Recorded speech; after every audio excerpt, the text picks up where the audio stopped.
कक्षा 5वीं, विषय हिंदी।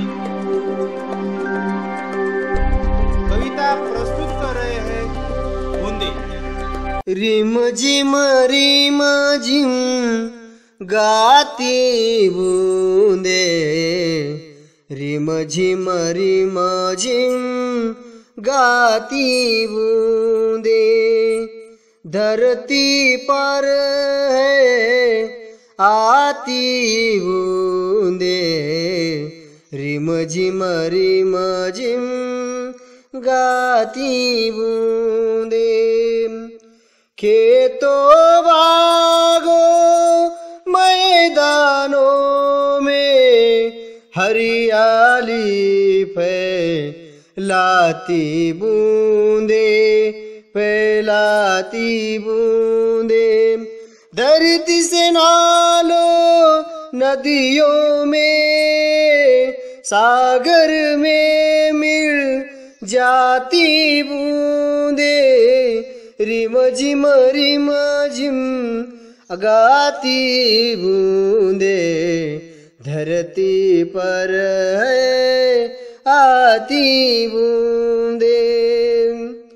गर्मी से तपते लोगों को शीतलता पहुँचाती बूंदे, पहुँचाती बूंदे।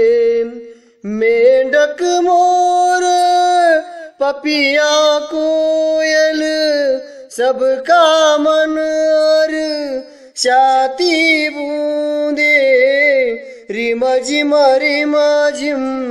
गाती बूंदे, धरती पर है आती बूंदे।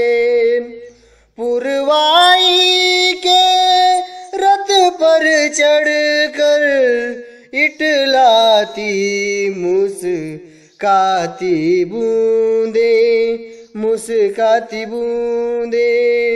रिम झिम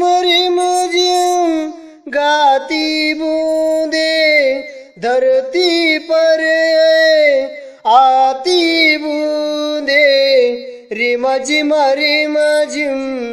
गाती बूंदे, धरती पर है आती बूंदे, रिम झिम